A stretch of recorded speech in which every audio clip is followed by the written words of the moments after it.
आज जैसे ही बाबा के पास पहुंची तो बाबा को आज विशेष सद्गुरुवार की और कई ब्राह्मण बच्चों की भी बाबा को याद दी। और आज विशेष दिन के अनुसार, तारीख के अनुसार विशेष जगदीश भाई जी को भी इमर्ज करते, क्योंकि बाबा को पहले से ही संकल्प दिया था कि 12 तारीख को जगदीश भाई जी का विशेष दिन है। तो बाबा ने विशेष भाई साहब को इमर्ज किया। बाबा ने कहा कि बच्ची, समय के अनुसार, दिन के अनुसार कई ब्राह्मण बच्चों को भी विशेष आत्माओं की याद भी स्वतः ही अंदर में आने लगती है, क्योंकि कुछ विशेष आत्माएं जिस प्रकार दुनिया में भी कोई विशेष आत्मा समय के अनुसार कार्य करते हैं तो उनका यादगार दिन मनाते हैं। तो बाबा ने कहा कि ब्राह्मण बच्चों में भी यह भी एक विशेष दिन बच्चे मनाते हैं। तो बाबा ने कहा कि बच्चा तो जहाँ पर भी है, जिस भी स्थान पर है, बाबा ने कहा जैसे साकार में भी था बच्चा जगदीश भाई जी के लिए, तो वैसे भी अंदर का गुप्त पुरुषार्थी थी। ऊपर से इतना दिखावा नहीं था बच्चे का, पर अंदर में बड़े गुप्त पुरुषार्थ में लगा रहता था। तो बाबा ने कहा अभी भी वर्तमान समय के अनुसार बच्चा अभी भी अपनी सेवाओं में गुप्त रीति से बाप को प्रत्यक्ष करने में लगा हुआ है। फिर एक बाबा ने दृश्य मर्ज किया, शुरू का, आदि का। बाबा ने कहा कि बच्ची ध्यान से देखना बाबा क्या दृश्य मर्ज करते हैं। बाबा ने दृश्य मर्ज किया। बाबा ने दिखाया कि शुरू में बाबा के घर में जो भी बच्चे आए, बाबा ने आत्मा का लेसन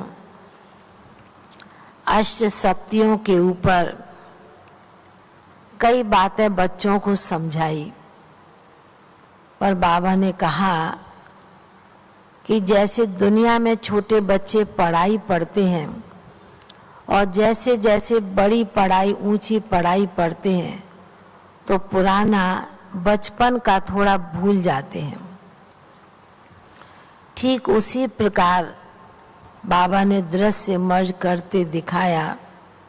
बाबा ने कहा कि शुरू में भी बाबा ने ओम की ध्वनि लगाई, आत्मा का स्थिर रहने का अभ्यास कराया और विशेष अष्ट शक्तियों के ऊपर भी बाबा ने अपने बच्चों को बहुत परिपक्व किया। तो बाबा ने कहा कि समय के अनुसार बाबा देखते हैं जैसे बाबा के आगे अष्ट शक्तियों का चित्र इमर्ज हो गया और बाबा बड़े प्यार से अष्ट शक्तियों के चित्र के ऊपर निहार रहे थे, देख रहे थे। बाबा ने कहा कि बच्ची, अष्ट शक्तियों में कौन सी शक्ति महान है? और ब्रह्मा बाप ने वह शक्ति को अपने जीवन में अपनाया। तो एक सेकंड तो सोचती हूँ, मैंने कहा बाबा आप ही सुना दो, भले हमसे भी थोड़ा ऊपर नीचे हो जाएगा, भूल हो जाएगी, पर आप ही सुना दो। तो बाबा ने कहा कि ब्रह्मा बाप ने सबसे पहले निर्णय शक्ति और परखने की शक्ति,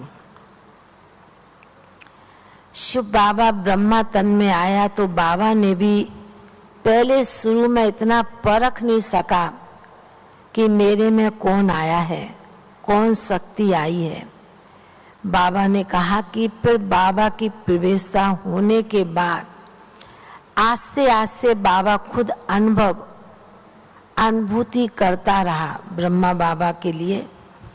तो बाबा ने कहा कि अष्ट शक्तियों में समाने की शक्ति, सहन शक्ति तो है ही ब्राह्मणों के लिए, पर सबसे पहले बाबा ने कहा कि जैसे ब्रह्मा बाप ने निर्णय शक्ति और परखने की शक्ति, साकार में भी हीरे का व्यापार करते थे तो बाबा में परखने की शक्ति थी। ठीक उसी प्रकार बाबा ने कहा कि इस ज्ञान में भी समय के अनुसार बाबा के बच्चों को परखने की शक्ति और निर्णय शक्ति, सहन शक्ति और समाने की शक्ति विशेष बच्चों के अंदर बाबा ने कहा ये अंडरलाइन करनी है, क्योंकि बाबा ने कहा समय पर पहचान करना यही ब्राह्मण बच्चों का कर्तव्य है। तो बाबा ने आज विशेष दृश्य को इमर्ज करते हुए यह बात सुनाई। फिर तो बाबा के सन्मुख भोग रखा था। बाबा ने भी बड़े प्यार से भाई साहब को वतन में इमर्ज करते भोग स्वीकार कराया। बाबा ने कहा बच्चे को भी बड़े बाबा से और बाबा के यज्ञ से बड़ा प्यार और भावना भरी हुई थी, और उसी प्यार से बाबा बच्चे को भोग स्वीकार कराते हैं। तो बाबा ने भाई साहब को, जगदीश भाई साहब को इमर्ज करते भोग स्वीकार कराया। और भी कई आत्माओं का भोग था, उन्हें भी बड़े प्यार से इमर्ज करते बाबा ने वतन में भोग स्वीकार उन्हें कराया। और फिर सभी ब्राह्मण बच्चों की, भाई बहनों की भी याद दी। तो बाबा ने भी रिटर्न में सभी नए पुराने जो भी बाबा के घर में बच्चे आए हैं, बाबा ने कहा बाबा के घर में आना माना अपने आप में भरपूर करके जाना, संपन्न बना के जाना। ऐसे कहते हुए बाबा ने सभी को याद प्यार दिया। बाबा का याद प्यार लेके नीचे पहुंच गए। ओम शांति।